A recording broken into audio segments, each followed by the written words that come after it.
ಹೊಸದಾಗಿ ವಿವಾಹವಾದ ದಂಪತಿಗಳು ನಗರದಲ್ಲಿ ವಾಸ ಮಾಡತೊಡಗಿದರು. ಗಂಡನು ಬಹಳ ಕೋಪ ಸ್ವಭಾವವುಳ್ಳವನಾಗಿದ್ದನು. ಅವನು ಪುರುಷ ಪ್ರಧಾನ ವರ್ತನೆಯನ್ನು ಹೊಂದಿದವನಾಗಿದ್ದನು.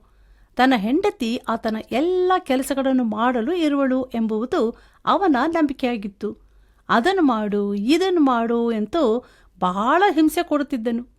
ಅವಳು ಬಹಳ ಭಯದಿಂದ ಎಲ್ಲ ಕೆಲಸ ಮಾಡ್ತಾ ಇದ್ಲು.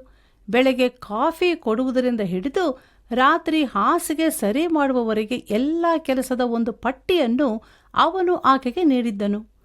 ಅಪಘಾತದ ಕಾರಣದಿಂದಾಗಿ ಅವಳ ಗಂಡನು ಮರಣ ಹೊಂದಿದನು. ಕೆಲವು ದಿನಗಳ ನಂತರ ಪೋಷಕರು ಅವಳಿಗೆ ಇನ್ನೊಂದು ಮದುವೆಯನ್ನು ಮಾಡಿಸಿದರು. ಅವಳ ಹೊಸ ಪುರುಷನು ಬಹಳ ಒಳ್ಳೆಯವನು ಹಾಗೂ ಅವಳನ್ನು ಬಹಳ ಪ್ರೀತಿಯಿಂದ ನೋಡಿಕೊಳ್ಳುತ್ತಿದ್ದನು. ಅವನು ಅವಳನ್ನು ಅವಮಾನಿಸದೆ ಯಾವಾಗಲೂ ಒಳ್ಳೆಯ ರೀತಿಯಲ್ಲಿ ಕಾಳಜಿ ವಹಿಸುತ್ತಿದ್ದನು. ಒಂದು ದಿನ ಅಲಮಾರಿಯನ್ನು ಸ್ವಚ್ಛ ಮಾಡುತ್ತಿರುವಾಗ ಅವಳಿಗೆ ಒಂದು ಕಾಗದ ಸಿಕ್ಕಿತು. ಅದು ಅವಳ ಮೊದಲನೇ ಗಂಡ ಕೊಟ್ಟಂತಹ ಕೆಲಸದ ಪಟ್ಟಿ. ಅದನ್ನು ಓದುತ್ತಿರುವಾಗ ಅವಳು ಬಹಳ ಆಶ್ಚರ್ಯಪಟ್ಟಳು. ಯಾಕೆಂದರೆ ಈಗಲೂ ಸಹ ಅವಳು ಈ ಎಲ್ಲ ಕೆಲಸವನ್ನು ಮಾಡ್ತಿದ್ಲು. ಆದರೆ ಅದು ಅವಳಿಗೆ ಕಷ್ಟ ಅನ್ನಿಸ್ಲಿಲ್ಲ.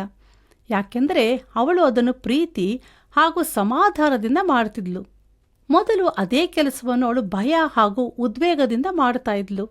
ಪ್ರೀತಿ ನಮ್ಮ ಜೀವನದಲ್ಲಿ ಬದಲಾವಣೆ ಹೇಗೆ ತರುತ್ತದೆ ಎಂದು ಗಮನಿಸಿ. ನಾವು ನಮ್ಮ ಕುಟುಂಬದವರೊಂದಿಗೂ ನಮ್ಮ ಕೈ ಕೆಳಗೆ ಕೆಲಸ ಮಾಡುವವರೊಂದಿಗೂ ಎಂದಿಗೂ ಒರಟಾಗಿ ಅಥವಾ ಕೋಪದಿಂದ ವರ್ತಿಸಬಾರದು. ನಾವು ಅವರನ್ನು ಪ್ರೀತಿಸಿ ಅವರ ಕಾಳಜಿ ವಹಿಸಬೇಕು. ಹೀಗೆ ಮಾಡಲು ನಾವು ಮೊದಲು ನಮ್ಮಲ್ಲಿ ದೇವರ ಪ್ರೀತಿಯನ್ನು ಹೊಂದಿರಬೇಕು. ನಾವು ದೇವರನ್ನು ನಿಜವಾಗಿಯೂ ಪ್ರೀತಿಸುವಾಗ ಇತರರಿಗೆ ಅದೇ ಪ್ರೀತಿಯನ್ನು ತೋರಿಸಲು ಸಾಧ್ಯವಾಗುತ್ತದೆ. ಯೇಸು ಹೊಸ ಒಡಂಬಡಿಕೆಯಲ್ಲಿ ಒಬ್ಬರನ್ನೊಬ್ಬರು ಪ್ರೀತಿಸಬೇಕೆಂಬ ಹೊಸ ಆಜ್ಞೆಯನ್ನು ನೀಡಿರುವನು.